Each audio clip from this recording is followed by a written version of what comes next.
As Hitler marched triumphantly across Western Europe in the early summer of 1940, his fellow dictator in Italy, Benito Mussolini, dreamt of a similar campaign further south. Chiama il sangue i principi che sorgono e che nascono e i principi che declinano. La vittoria è per noi, per I primi. His dream was to build a new Roman Empire that would see Italy expand not only along the northern Mediterranean coast, but south through North Africa. He would turn the Mediterranean into Mare Nostrum, our sea. But it was a dream that would turn into a disaster. It would lead, in due course, to Mussolini's death and fatally overextend his German ally.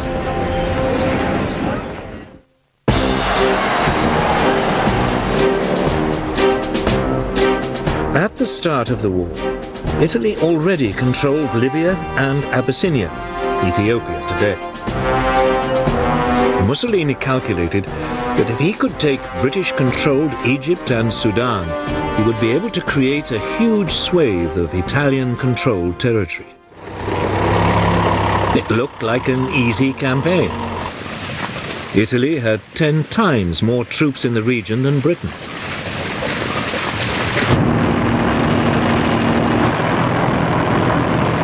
In September 1940, Mussolini invaded Egypt and captured the small coastal town of Sidi Barrani.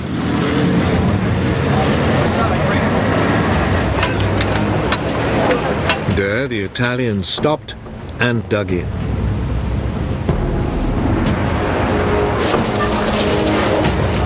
Britain gathered all available forces for a counterattack. On December the 6th, 1940, they moved in across the desert.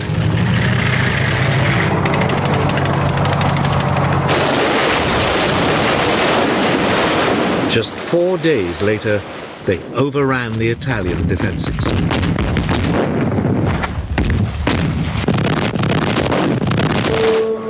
Nearly 40,000 Italians were taken prisoner.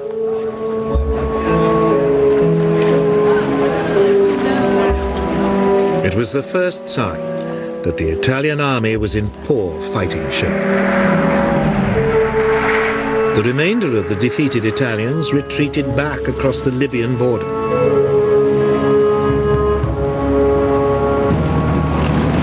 The British followed in hot pursuit.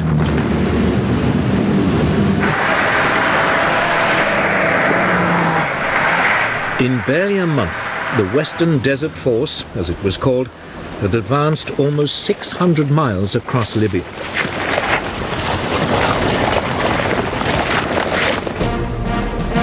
It now paused and dug in at the Libyan coastal town of El Agheila.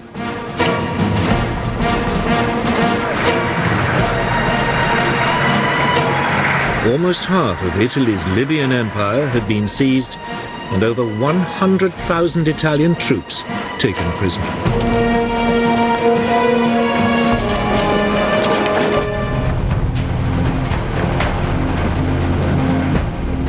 Meanwhile, to the south, British forces invaded Italian-controlled Abyssinia.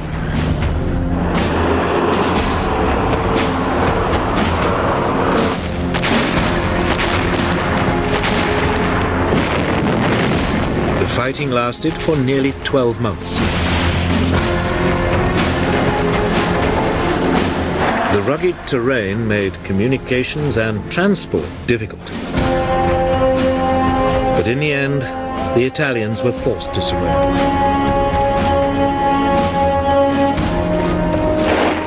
But even as Abyssinia was being secured, Mussolini's empire building was causing problems in another part of the Mediterranean.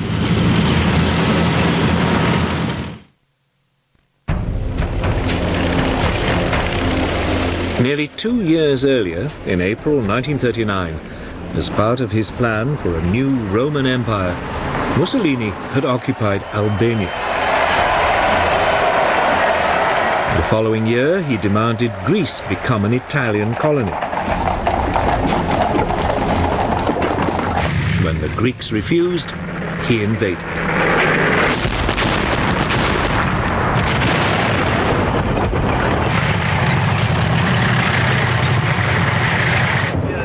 The Greeks were outnumbered more than 2 to 1, but they swiftly turned back the Italian advance.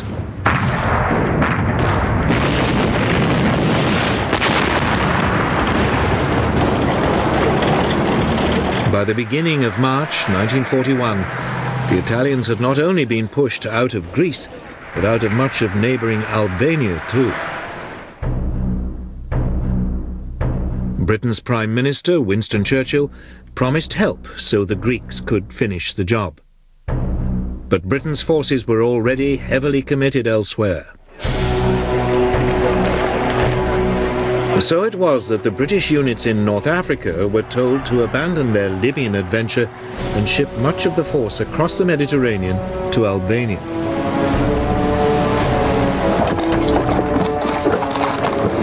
As the Italian troops were now pushed back, Mussolini's Balkan ambitions fell apart. The Italians were in deep trouble.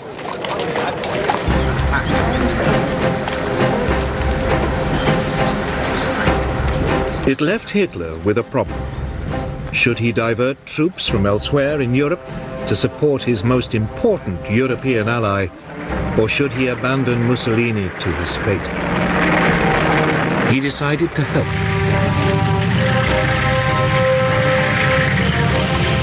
In April 1941, over 500,000 German troops swept down into Yugoslavia and Greece.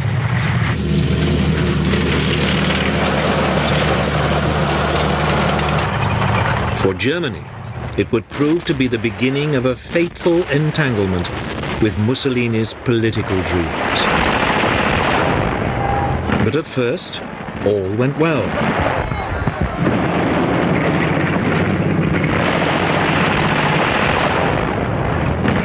The Greeks, despite British help, were unable to hold the Germans back, and in late April, the Axis forces captured the Greek capital of Athens.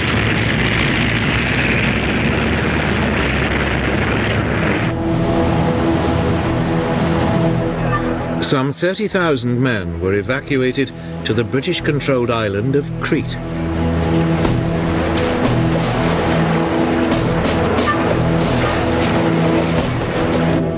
Hitler decided to flush them out.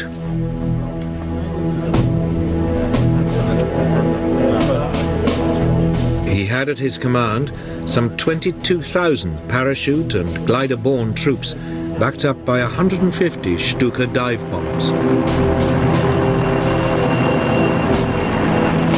The landings began at first light on May the 20th.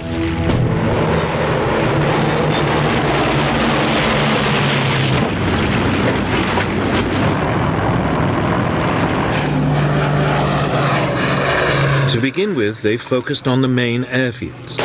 The Allied forces were overstretched. There were incessant German air attacks.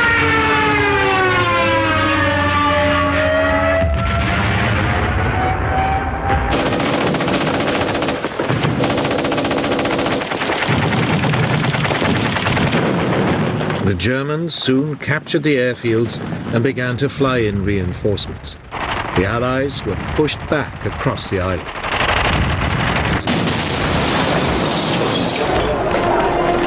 Two weeks later, it was all over. 15,000 Allied troops had to be evacuated.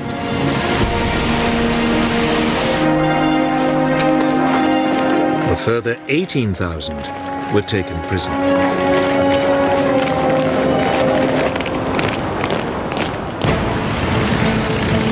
The Axis powers now controlled much of the Mediterranean and the critical supply routes to North Africa. It looked as though Hitler's decision to support Mussolini had paid off. He was poised to drive Britain out of the entire region.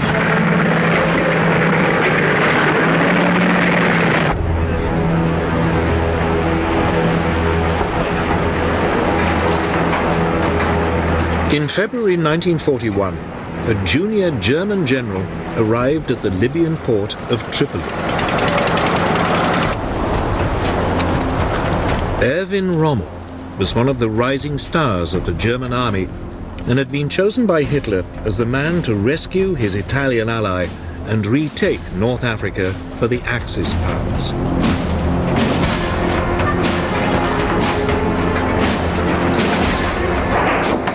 The first units of his Africa Corps were soon landing.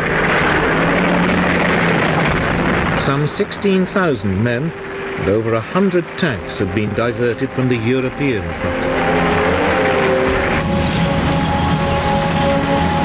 The Axis forces rapidly outnumbered the British troops, depleted by the war in Greece and Crete.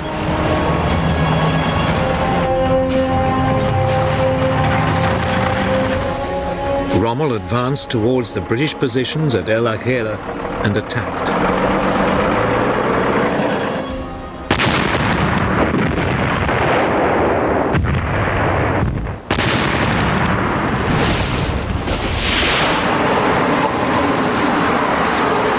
As the British fell back, Rommel pursued them.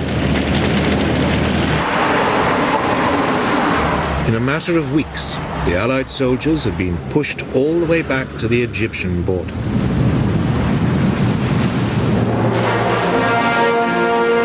But in the retreat, a division of Australian troops had been cut off by the Germans in the Libyan port of Tobruk.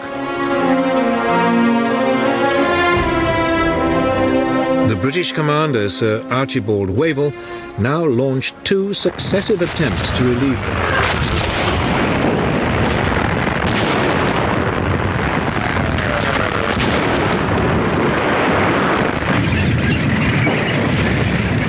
Both were fought off by Rommel's now well-encamped troops.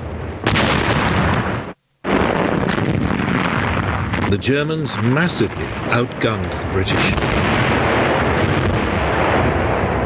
Their 88mm anti-aircraft guns, when used against tanks, far outranged the British. Moreover, Rommel took advantage of the wide-open landscape to drive his tanks around the British forces, outflanking them time and time again. It would become his trademark tactic. The British press, half grudgingly, half admiringly, nicknamed Rommel the Desert Fox. For Wavell, it was too much. Now exhausted, he was replaced by General Claude Auchinleck. Auchinleck came under immediate pressure to try again to relieve the Allied troops in Tobruk.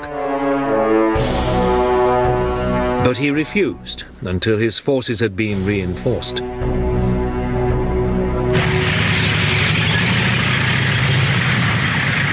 Then, on November the 18th, 1941, he launched a major assault.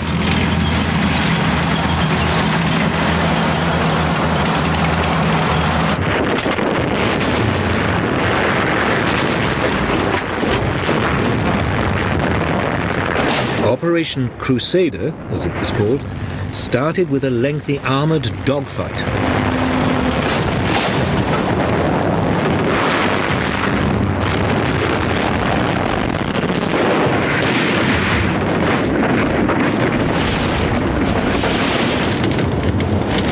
Again, the British tanks suffered heavy casualties. But the infantry slowly moved forward.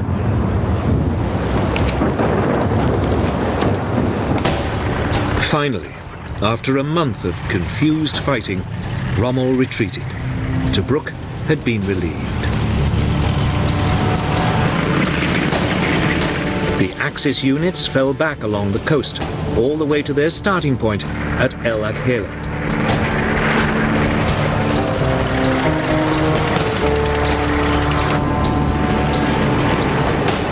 Auchinleck's military command now assumed Rommel was a spent force, at least for the time being.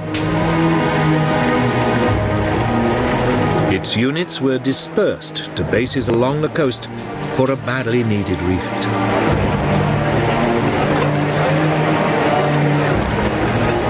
It was a mistake.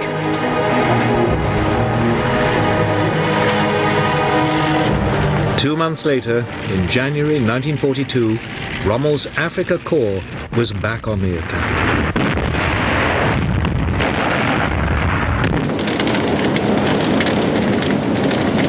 It quickly brushed aside the forward units of a now unprepared British army. The chase along the coast of Africa began all over again.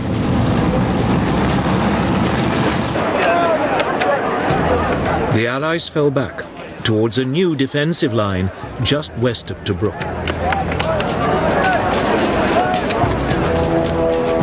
Here, a series of defensive positions, known as the Gazala Line, were constructed. Rommel attacked it at the end of May 1942.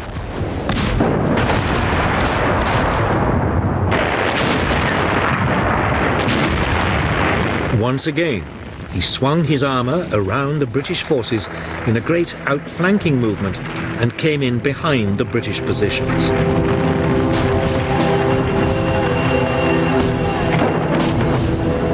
But this time the British were prepared for it and tried in turn to outflank Rommel.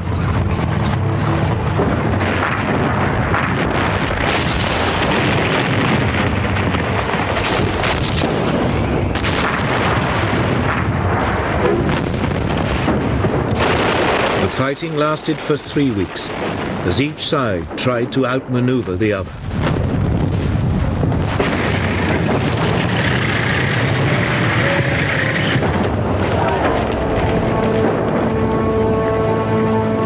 Eventually, the British were forced to retreat. 3 days later, the Germans overran the Allied positions. Rommel pressed home his advantage. Finally, Auchinleck turned to face his enemy at the Egyptian village of El Alamein. His southern flank rested on the Qattara Depression, an area impassable to tanks.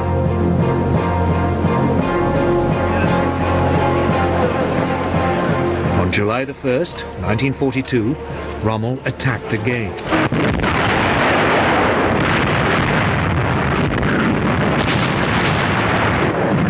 But this time, the British defences held.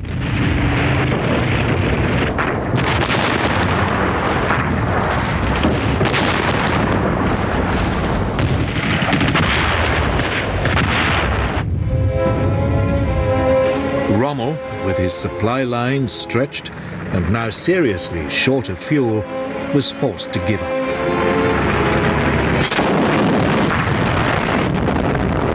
Now Auchinleck attempted a counterattack. For the rest of July, the two sides pushed at each other like exhausted boxers.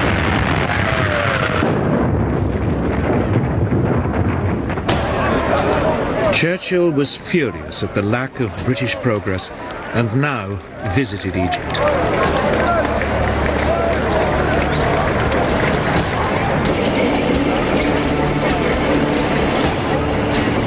It was time for yet another change of leadership. Auchinleck was replaced by not one, but two generals. General Harold Alexander as Commander-in-Chief near East, and General Bernard Montgomery as commander of 8th Army. Everything would now depend on whether the British could throttle the Axis supply routes across the Mediterranean. The Italians now concentrated their fire on the strategically crucial British-controlled island of Malta. The island was an important refueling base for British submarines and aircraft in the eastern Mediterranean. It had become the center for Royal Navy attacks on Italian and German supply convoys to North Africa.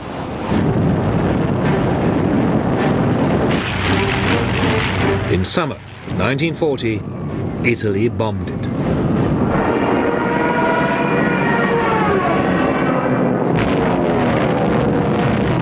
There were no fighter aircraft on the island to beat off the attacks.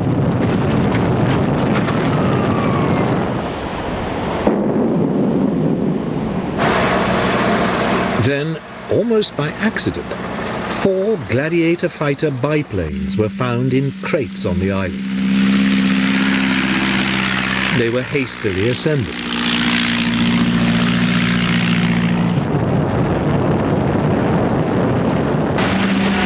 The aircraft put up a fierce resistance. For 3 weeks, the fate of Malta remained uncertain.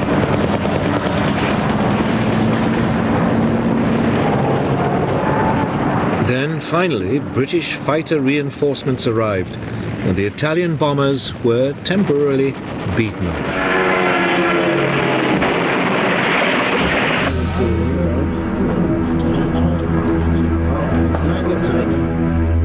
But it was now obvious to the British that they had to do something if they were to keep a toehold in the region.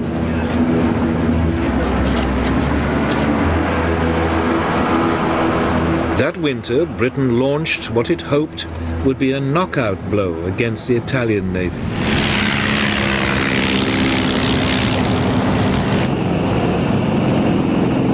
On the evening of November the 11th, 21 Swordfish torpedo bombers lifted off an aircraft carrier.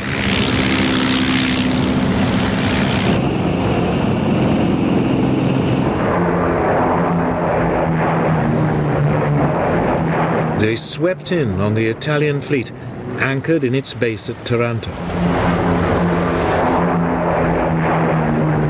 The Italians hadn't expected it.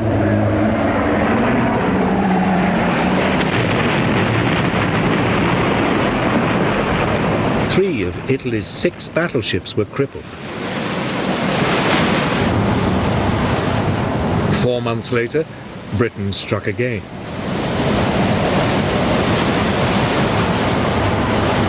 The Italian fleet was again caught off guard off the coast of Greece.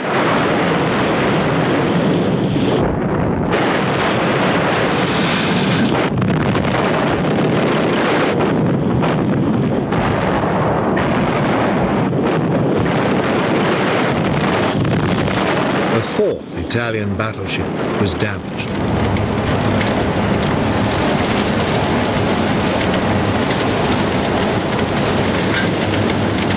Mussolini's challenge to the British Navy was finished.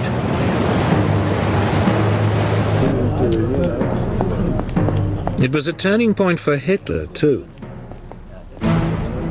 It was now clear that Italy could no longer be depended on to maintain control of the Mediterranean.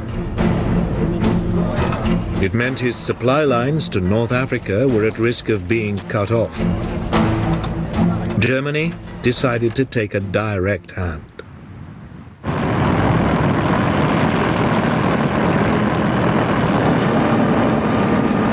In early 1941, the Luftwaffe bombed Malta.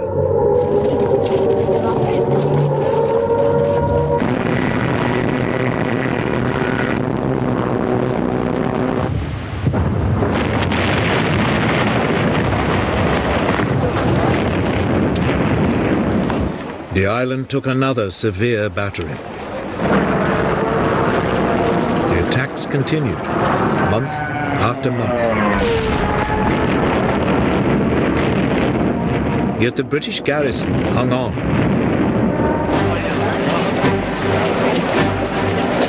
During an interlude in the German bombardment in autumn 1941, it even managed to step up its attacks on the Axis supply convoys to North Africa.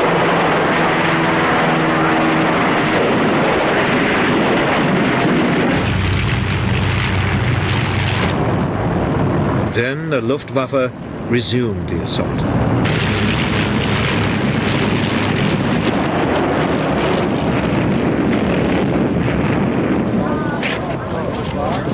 But despite the battering, the people of Malta held on.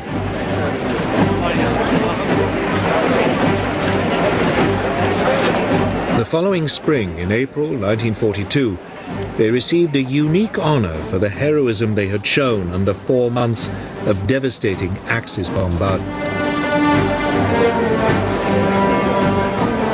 The island was awarded the George Cross, Britain's highest award for civilian courage.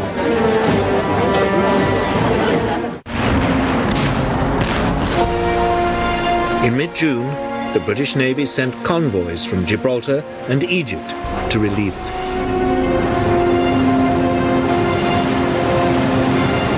But the Germans were waiting. Just 2 of the 17 ships got through. The situation on the island was getting desperate. It was time for some decisive action. In August, Britain launched Operation Pedestal, the biggest convoy ever sent to Malta. 14 merchant ships entered the Mediterranean through the Straits of Gibraltar. They were accompanied by a large naval escort.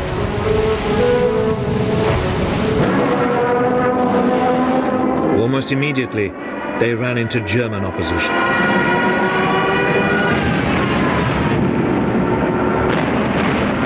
For 3 days, there was a ferocious sea battle as Axis submarines and aircraft attempted to stop and sink the convoy.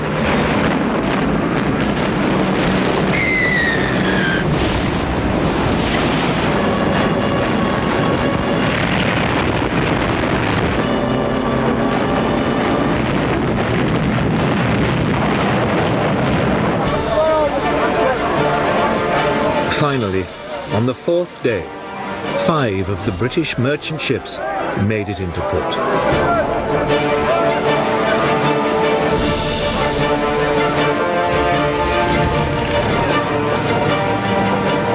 They brought with them just enough supplies to keep the island going. Malta had been rescued. It meant the Allies could continue to harass the Axis supply lines to North Africa. It was a strategic advantage that would prove crucial to future events in the region.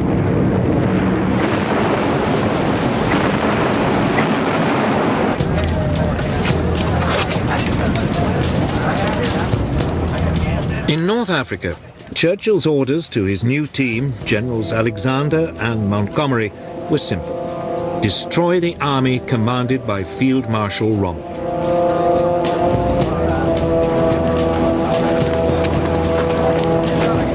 Almost immediately, they were informed by the team that had broken Germany's Enigma code that Rommel was preparing to attack them.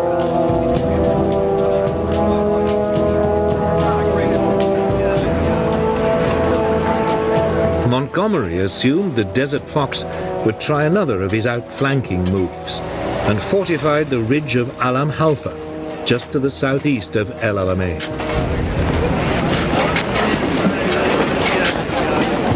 It was, he hoped, the rock on which the Axis forces would be broken.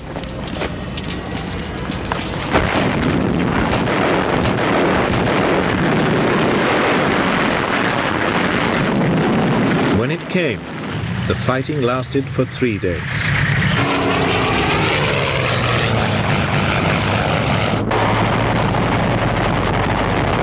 This time, Allied ground forces were helped by air power. The RAF played havoc with the advancing German tanks.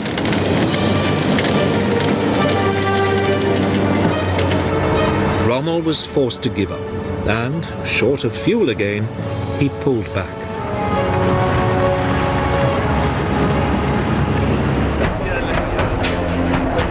It was now Rommel's turn to dig in.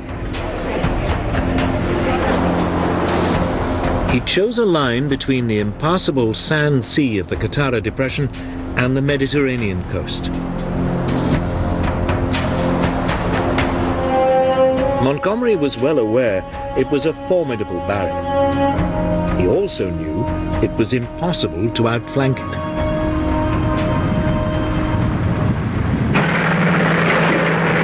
his only option was to punch his way directly through the middle of the Axis defenses. He was helped by a flood of new equipment from the United States, which included the new American Lee and Sherman tanks with 75mm guns. At last, the Allies had a weapon which could match the Germans. Finally, on the evening of October the 23rd, 1942, the British opened up an artillery bombardment on Rommel's positions.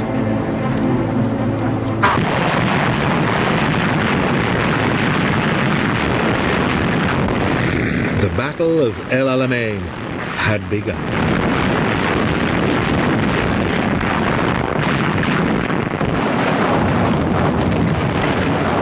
Under cover of the bombardment, Allied engineers moved forward to clear paths through the Axis minefields. The Axis forces were harried by Allied air power.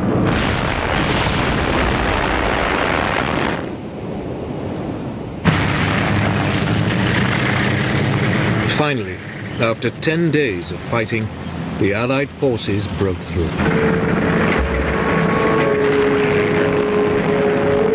The following day, Rommel retreated.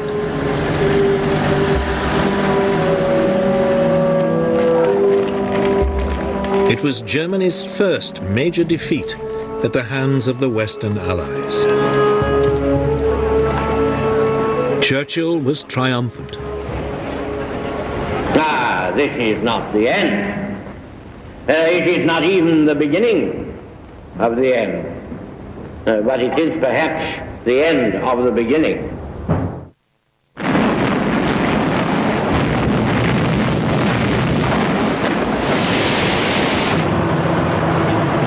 An Anglo-American force had landed 1,000 miles to his rear in French North Africa, Morocco and Algeria today.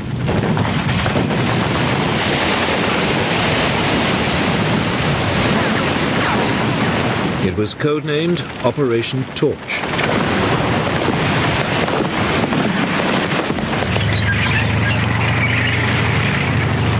The Allied First Army was soon moving eastwards towards Tunisia.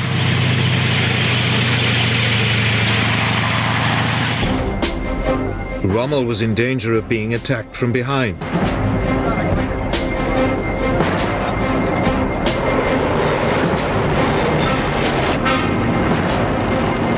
Over the next few days, the Germans flew in tens of thousands of troops from Europe to save Rommel and shore up the German position in North Africa. Finally, in late February 1943, Rommel, reinforced, set up a new defensive line 100 miles inside Tunisia and turned to attack Montgomery's advancing forces.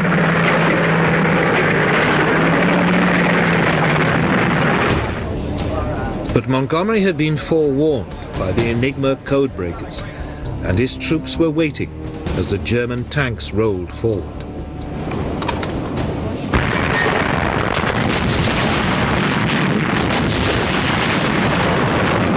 British artillery broke up the assault, and the panzers were quickly halted.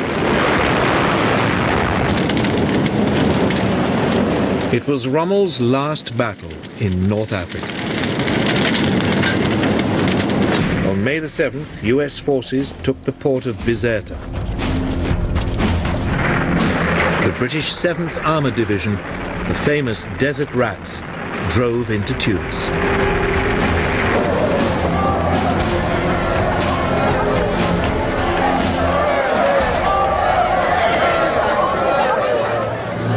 The Allies' pincer closed, and the Axis troops were trapped. 5 days later, 250,000 German and Italian soldiers surrendered. In January 1943, at a conference in the Moroccan city of Casablanca, Churchill and Roosevelt agreed to open a new front on German-dominated Europe. The obvious target was Italy. seriously weakened by its North African failures. The only question was, where should the invasion begin? Should the route go via Sardinia or Sicily? The Allied High Command chose the Sicilian route, but to throw the Germans off the scent, they organized a deception plan.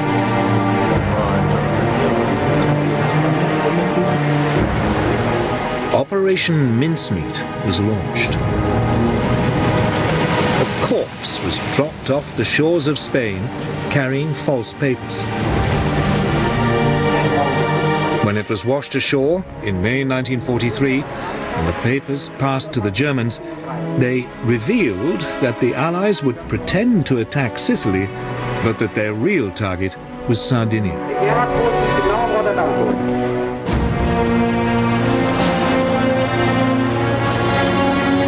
Enigma code breakers soon confirmed the Germans had fallen for it.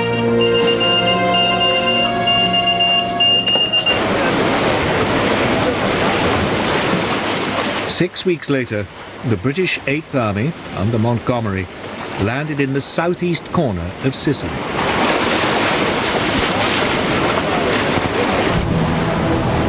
Further west, the US 7th Army landed in the Gulf of Gela.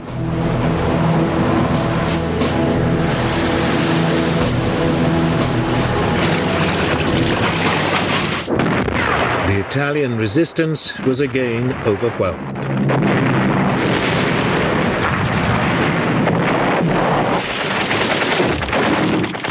For the Italian people, the invasion of Sicily was the final humiliation.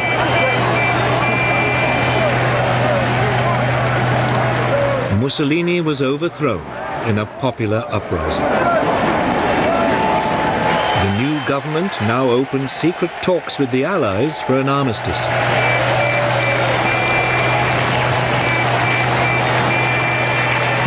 Within 5 weeks, the Germans had been pushed out of Sicily. The Allies now crossed to the mainland and pushed up through the country.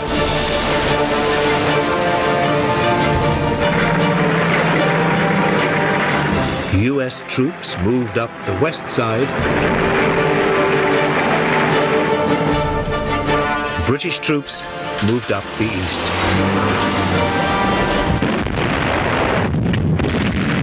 The Germans fought back savagely all the way.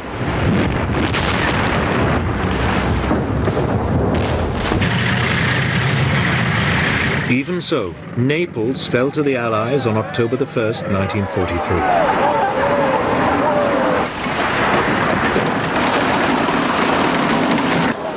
But then their progress was slowed by autumn rains and skillful German rearguard attacks.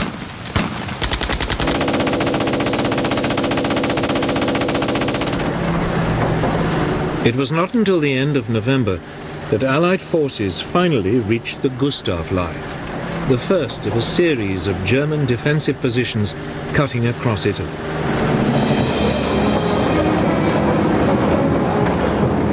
British troops managed to break through at the eastern end of the line, but winter was setting in, and bad weather forced them to halt.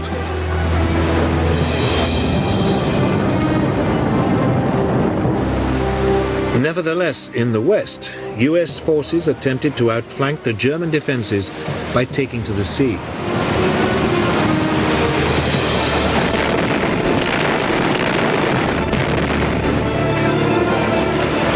They landed on January the 22nd, 1944, 60 miles to the north at the point of Anzio.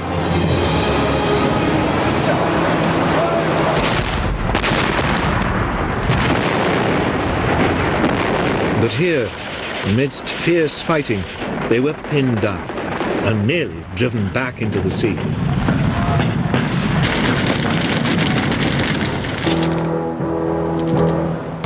The Americans remained trapped at Anzio for the rest of the winter and into the spring. Finally, in late spring 1944, as the weather improved, the Allied forces broke through the German lines. Simultaneously, the Americans broke out of Anzio. The Allied forces now moved swiftly north to Rome.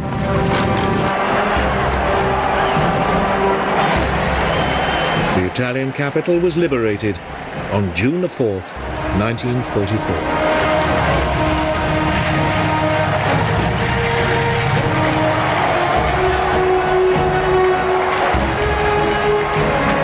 For Hitler, it was another blow. He was now hanging on to Italy by his fingernails.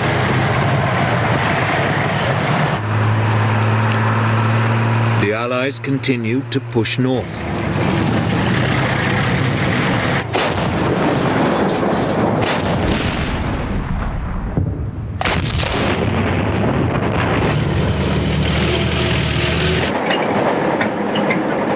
The German defenders finally fell back to the formidable Gothic line, just north of Florence.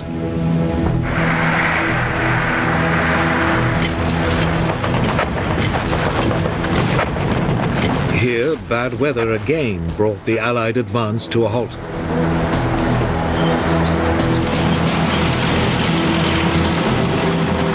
It wouldn't be until the spring of 1945 that the campaign could resume and Italy was finally won.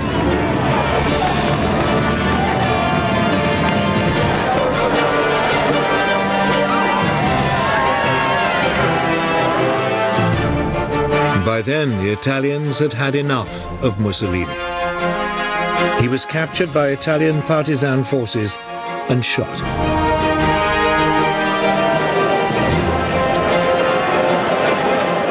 His corpse was hung by its heels in Milan. Mussolini's war had been a catastrophe for himself and his country. It had also left the German southern flank dangerously exposed. The German army was now overcommitted, short of troops, and retreating on all fronts.